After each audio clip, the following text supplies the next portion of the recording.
आप सब लोगों को नमस्कार। पिछले लगभग 1 साल से भारतीय जनता पार्टी चिल्ला चिल्ला के कह रही है कि दिल्ली में कोई शराब घोटाला हो गया और देश की जो भी सबसे बड़ी से बड़ी जांच एजेंसियां हैं वो अपना सारा काम धंधा छोड़ के शराब घोटाले की जांच में लगी हुई हैं। तो मैं समझता हूं कि उनको अब तक तो शराब घोटाले के सब कुछ मिल ही गया होगा, सारा पैसा भी मिल गया होगा, सब कुछ मिल गया होगा। तो पहले 2-3 मिनट में इसी पे चर्चा करना चाहूँगा कि शराब घोटाले में जांच एजेंसियां कैसी जांच कर रही है, क्या मिला अभी तक। इसमें मनीष सिसोदिया जी जो कि फाइनेंस मिनिस्टर थे, डिप्टी चीफ मिनिस्टर थे, उनके ऊपर सबसे बड़ा आरोप ईडी ने और सीबीआई ने लगाया है कि मनीष सिसोदिया जी ने अपने 14 फोन तोड़ दिए। तो इन्होंने सबूत खत्म करने की कोशिश की। ये सारी जांच वांच करने के बाद इन एजेंसीज ने मनीष सिसोदिया पे आरोप लगाया कि 14 फोन तोड़ दिए। ये ईडी की चार्जशीट है, ईडी का डॉक्यूमेंट है ये, जिसमें इन्होंने ये 14 फोन का IMEI नंबर लिखा हुआ है कि ये वो 14 फोन है जो मनीष सिसोदिया के थे और जो मनीष सिसोदिया ने इन फोनों को डिस्ट्रक्ट कर दिया। ये ईडी के डॉक्यूमेंट में है। इसी के बाद ईडी की सीजर मेमो है। ईडी कुछ भी सीज करता है तो उसको मेमो, इन 14 में से ईडी खुद ही कह रही है सीजर मेमो कि 4 फोन हमारे पास हैं। ये इनका सीजर मेमो है, इंपाउंडिंग ऑर्डर 18 मार्च 2023 का और इंपाउंडिंग ऑर्डर 5 जनवरी 2023 का। 4 फोन उसमें से इनके पास हैं और एक सीबीआई का ये डॉक्यूमेंट है, एक फोन सीबीआई के पास है। तो 14 में से 5 फोन तो इनके अपने पास ही हैं जो कह रहे हैं कि मनीष सिसोदिया ने तोड़ दिए। उन 14 में से 5 फोन ईडी और सीबीआई के कब्जे में हैं, बाकी 9 फोन।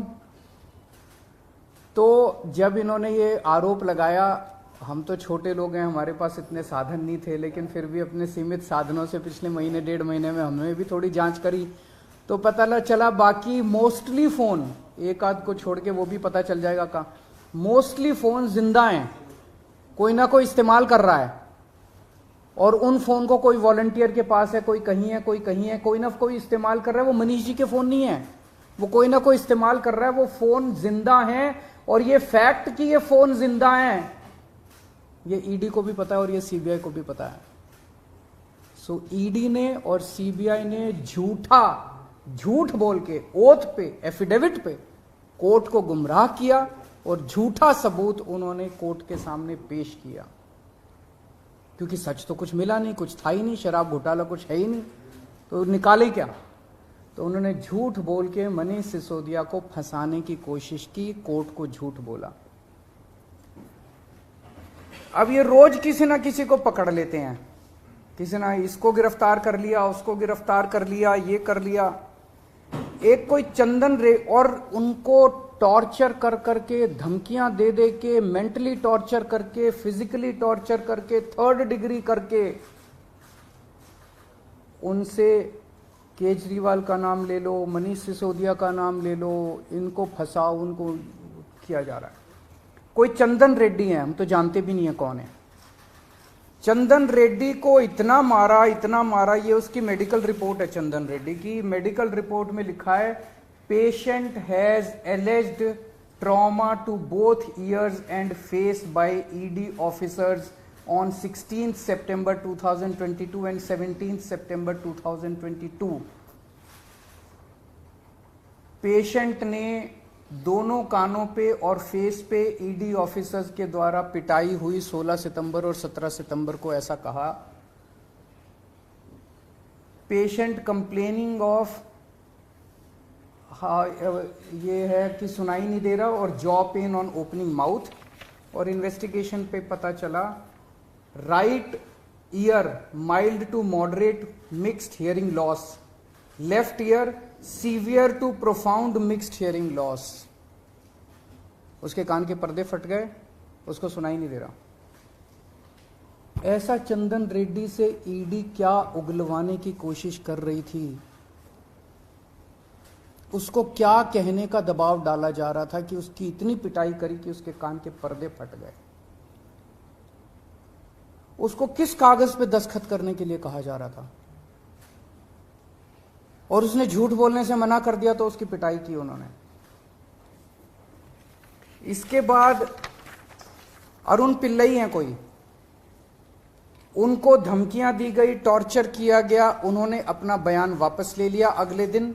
उस दिन तो उनसे कुछ लिखवा लिया, कहीं साइन करा लिया, लेकिन उसके 2-4 दिन बाद उन्होंने कोर्ट में बयान दिया कि मुझे टॉर्चर करके बयान लिया गया।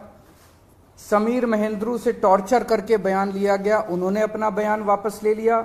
मनस्विनी से टॉर्चर करके बयान लिया गया, उन्होंने अपना बयान वापस ले लिया। भूषण बेलगवी से टॉर्चर करके, ये 5 नाम तो मेरे पास ही हैं, पता नहीं ऐसे कितने लोग हैं जिन लोगों को टॉर्चर कर करके बयान लिए गए। ये हो क्या रहा है? एक के बाद एक, एक के बाद एक, एक के बाद एक, जितने लोगों को ये बुला रहे हैं सबको मारते हैं, पीटते हैं, टॉर्चर करते हैं।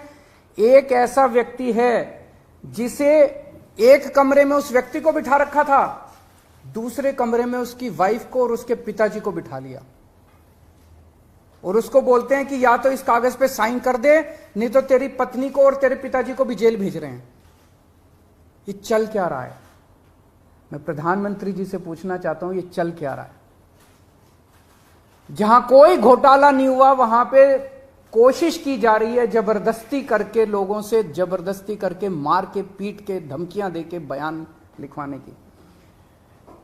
एक व्यक्ति है, उससे कहा गया कि कल देखते हैं तेरी बेटी, उसकी 2 जवान बेटियां हैं, कल देखते हैं तेरी बेटी कॉलेज कैसे पहुंचती है।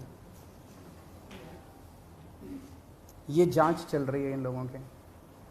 एक व्यक्ति है, उसके वकील ने कोर्ट में खड़े होकर कहा कि हमारे मुवक्किल के, मेरे मुवक्किल के ऊपर दबाव डाला जा रहा है कि दिल्ली के पॉलिटिशियन का, कोर्ट के अंदर खड़े होकर उसने बोला कि मेरे मुवक्किल के ऊपर दबाव डाला जा रहा है कि आप दिल्ली के पॉलिटिशियंस का नाम लीजिए। ये इनकी जांच चल रही है। इस सारी जांच करने के बाद, 1 साल जांच करने के बाद, ये आरोप लगाते हैं कि 100 करोड़ रुपए की रिश्वत ली गई और दी गई। वो 100 करोड़ रुपया कहां है? एक नया पैसा कहां है? वो 100 करोड़ रुपया सब इतनी 400 से ज्यादा रेड हो चुकी हैं। मनीष सिसोदिया जी के घर पे रेड हो गई, इतने सारे दूसरे लोग, वो पैसा मिल है कहां? एक नया पैसा नहीं मिला 100 करोड़ रुपए का, ना कोई ज्वेलरी मिली, ना कोई मनीष जी के घर पे गद्दे भी फाड़ दिए इन्होंने, उनके गांव भी हुआ है, उनके बैंक लॉकर भी छान मारे, कुछ नहीं मिला 100 करोड़ में से। फिर आरोप लगाया कि 100 करोड़ रुपया गोवा के चुनाव में इस्तेमाल हुआ है। जी, गोवा के हमारे जितने वेंडर्स थे जिनसे हमने काम कराया था, सारे वेंडर्स पे रेड मार चुके ये लोग। सारे वेंडर्स को इन गिरफ्तार कर करके स्टेटमेंट ले चुके, वहां कुछ नहीं मिला, सारी पेमेंट चेक से हुई है हमारी। सारा हिसाब किताब इलेक्शन कमीशन को दिया हुआ, वहां भी कुछ नहीं मिला। गोवा चुनाव के अंदर इनको धेला नहीं मिला, तो पैसा गया कहां? अगर रिश्वत ली तो पैसा गया कहां? अरे पैसा तो तब मिलेगा ना जब रिश्वत ली गई होगी और रिश्वत दी गई होगी। आज मैं इस प्रेस कॉन्फ्रेंस में कह रहा हूं कि 17 सितंबर को शाम को 7 बजे मैंने नरेंद्र मोदी को 1000 करोड़ रुपए दिए थे। कर लो गिरफ्तार उनको। ऐसे तो कोई भी इस देश में खड़ा होकर कुछ भी कह देगा। मैं कह रहा हूं कि नरेंद्र मोदी को 17 सितंबर की शाम को 7 बजे मैंने 1000 करोड़ रुपए दिए थे। गिरफ्तार करोगे इस बेसिस पे नरेंद्र मोदी को? भाई मेरे पास कुछ सबूत तो हो कहने का। कोई तो मैं कहूंगा भाई मेरे पास ये सबूत है, मैंने दिए थे। ऐसे ही कोई कुछ भी खड़ा होकर कह देगा और गिरफ्तार कर लोगे। 100 करोड़ रुपए दिए, 100 करोड़ रुपए दिए गोवा चुनाव। अरे कहां है सबूत? कोई सबूत नहीं है। ये पॉलिसी इतनी शानदार पॉलिसी थी, ट्रांसपेरेंट पॉलिसी थी, जो भ्रष्टाचार खत्म कर देती पूरे के पूरे शराब सेक्टर में। ये इस बात से साबित होता है कि ये पॉलिसी जब पंजाब में लागू की गई, पूरी कॉपी पेस्ट पॉलिसी है, जब पंजाब में लागू की गई तो इस पॉलिसी से 50% रेवेन्यू 1 साल के अंदर बढ़ गया। 50% रेवेन्यू दिल्ली के अंदर इन्होंने लागू नहीं की, करने दी। पंजाब के अंदर इनकी चली नहीं, क्योंकि पंजाब एक फुल स्टेट है। तो मैं मोदी जी को कहना चाहता हूं, मोदी जी अगर केजरीवाल भ्रष्टाचारी है तो फिर इस दुनिया के अंदर कोई ईमानदार नहीं है। मुद्दा भ्रष्टाचार है ही नहीं, मुद्दा भ्रष्टाचार की जांच है ही नहीं, मुद्दा शराब घोटाला है ही नहीं। ऐसा शख्स देश का प्रधानमंत्री जो सर से लेकर पैर तक भ्रष्टाचार के अंदर डूबा हुआ है, उसके लिए भ्रष्टाचार मुद्दा कैसे हो सकता है? पिछले मार्च के आखिरी हफ्ते के अंदर मैंने इतने सारे असेंबली के अंदर इतने सारे गिनाए थे भ्रष्टाचार जो इन्होंने किए हैं, इतने भ्रष्टाचार गिनाए थे। इन्होंने तो मेरे को तभी कह दिया था उस दिन, जिस दिन असेंबली में मैंने स्पीच दी थी, शाम को संजय सिंह का मैसेज आया कि अरविंद जी अब अगला नंबर आपका है। कल सत्यपाल मलिक जी ने एक इंटरव्यू दिया, मैं वो सुन रहा था। सत्यपाल मलिक जी ने कहा मोदी जी को भ्रष्टाचार से कोई परहेज नहीं है। ये मैं तो नहीं कह रहा हूं, ये तो उनके अपने गवर्नर कह रहे हैं। सत्यपाल मलिक जी कौन है? सत्यपाल मलिक जी मोदी जी के बहुत खास लोगों में गिने जाते थे। उन्हें पहले उन्होंने जम्मू कश्मीर का गवर्नर बनाया, फिर उन्हें गोवा का गवर्नर बनाया, फिर उन्हें मेघालय का गवर्नर बनाया। उन्होंने कहा कि मेरे जो इंटरेक्शन हुए मोदी जी के साथ, उसमें पता चला है कि मोदी जी को भ्रष्टाचार से किसी तरह का परहेज नहीं है। उसी इंटरव्यू में उन्होंने कहा कि इन लोगों के कुछ मुख्यमंत्री हैं जो भ्रष्टाचार करते हैं, खूब पैसे इकट्ठे करते हैं, लेकिन वो सारा पैसा मुख्यमंत्री अपने पास नहीं रखते, वो पैसा ऊपर भेजते हैं और वहां से वो पैसा उनकी दोस्त की कंपनियों के अंदर इन्वेस्ट होता है। मैंने भी तो इसी तरह का कुछ कहा था अपने उसमें। तो चलो मेरी बात तो नहीं मानी, अब तो गवर्नर इनके अपने गवर्नर कह रहे हैं। तो ऐसा व्यक्ति जो इतना भ्रष्टाचार कर रहा है, उसके लिए भ्रष्टाचार मुद्दा हो ही नहीं सकता। उनके लिए भ्रष्टाचार मुद्दा थोड़ी है। तो फिर ये आम आदमी पार्टी के पीछे क्यों पड़े हैं? 75 साल के भारत के इतिहास में किसी एक पार्टी को इतनी बुरी तरह से टारगेट नहीं किया गया जिस तरह से आम आदमी पार्टी को ये लोग टारगेट कर रहे हैं। नंबर 2 को गिरफ्तार कर लिया, नंबर 3 को गिरफ्तार कर लिया, और उनको गिरफ्तार करने का तो मकसद इनका यही था कि मेरी गर्दन तक पहुंचना। तो अब ये मेरे पीछे पड़े हैं, मुझ तक पहुंचने की कोशिश कर रहे हैं। किसी पार्टी को इस तरह से नहीं टारगेट किया गया जिस तरह से आम आदमी पार्टी को टारगेट किया गया। उसका एक कारण है, वो कारण है कि 75 साल के बाद आम आदमी पार्टी ने इस देश को एक ऐसी उम्मीद दी है जो कि कोई पार्टी नहीं दे पाई। गुजरात के अंदर 30 साल से बीजेपी की सरकार है, उसमें 12 साल प्रधानमंत्री मोदी जी खुद वहां पे मुख्यमंत्री रहे।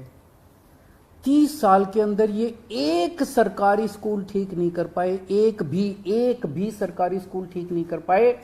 जब मोदी जी को फोटो खिंचवाने के लिए सरकारी स्कूल में जाना था तो एक टेम्पोरेरी क्लास, एक टेंट के अंदर टेम्पोरेरी क्लास बनानी पड़ी इनको फोटो खिंचवाने के लिए।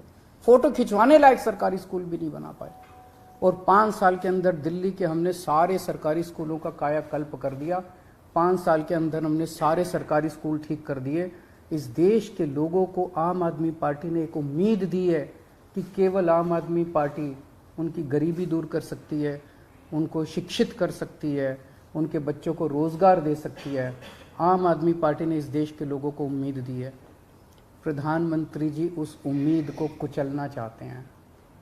प्रधानमंत्री जी नहीं चाहते कि वो उम्मीद आगे बढ़े, क्योंकि अभी तक इन सारी पार्टियों को की मिलके जो लूट चल रही थी, अगर इनको स्कूल बनवाने पड़ गए, इनको अस्पताल बनवाने पड़ गए, तो उनको लूटने के लिए पैसे नहीं बचेगा।